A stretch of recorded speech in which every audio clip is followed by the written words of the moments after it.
Olá, queridos, tudo bem com vocês? Eu sou a professora Carol Tatarim, professora de matemática, e hoje nós vamos conversar aí um pouquinho de alguns assuntos para depois a gente poder entrar no nosso curso. Primeiro, vamos dar início aí relembrando um pouquinho sobre números e algarismos. Você lembra qual é a diferença? Veja que aqui na imagem ele aparece aí algumas representações de números, né? Que apesar de serem diferentes, tem algo em comum. Todos eles estão sendo representados pelo mesmo tipo de algarismo, né? Então a gente precisa aí relembrar que os números representam uma quantidade, enquanto os algarismos são as representações desses números. Antigamente, existiam outros tipos de representações, né? Então, cada povo tinha a sua forma aí de representar esses números, essas quantidades. Muito tempo atrás, antes mesmo aí da internet, do celular, das calculadoras, era muito comum a gente utilizar os nossos dedos aí para fazer algumas contagens, né? À medida que você ia aumentando a quantidade do que você estava contando, faltariam mãos. Você não ia emprestar a mão de alguém, né? Então aí surgiu, né, uma necessidade de contar de outra forma. Então, pegavam lá pequenos objetos, pedras, gravetos, até que por fim criaram algarismos, que são símbolos, né?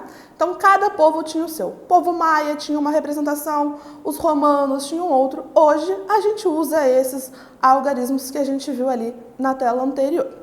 Quando a gente está falando aí de contagem, né? Quando a gente está contando algo pequeno, a gente pode muito bem contar nas mãos. Mas se a gente tem uma quantidade muito grande aí para contar, e que faltariam aí esses dedos, eles pegavam esses objetos. Só que também chega um momento, se eu tiver aí, por exemplo, vou contar todas as minhas cabeças de gados aí da minha fazenda. Vai ter muito para eu contar. E se eu for representar com uma pedrinha, eu vou ter muita pedra para eu carregar. Aí também foram criadas estratégias que a gente usava aí para representar de acordo com o valor posicional.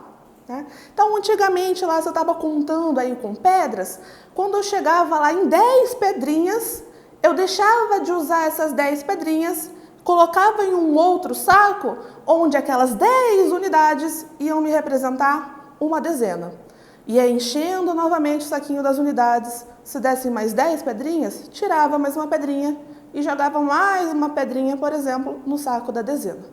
Se chegassem 10 pedrinhas ali, naquele saquinho que estava me representando as dezenas, eu ia tirar e ia jogar um para o saquinho do lado, onde estaria, então, me representando a centena. Então, aqui do lado a gente pode ver aí um quadro de valor posicional, que é o que a gente usa hoje, que também conseguimos aí dividir os nossos algarismos, que vão ter valores diferentes de acordo aí com a representação do valor posicional. Né? Então, vamos ver alguns exemplos aí também.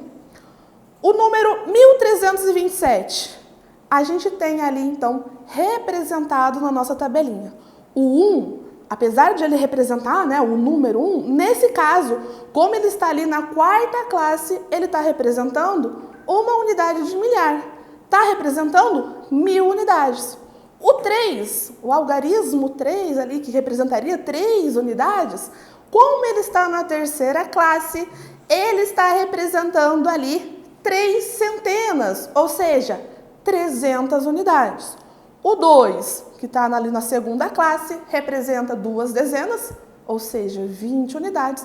E o 7, que está ali nas unidades simples, são apenas 7 unidades. Vamos ver mais um exemplo aí. O 291. Veja, repetiu agora o algarismo 2. Só que como ele está em outra posição, neste caso, o meu 2 está representando 2 centenas. Então, de acordo com o valor posicional, a gente consegue determinar aí o que ele está representando. A gente também, através aí do valor posicional, consegue trabalhar com a decomposição desses números, né?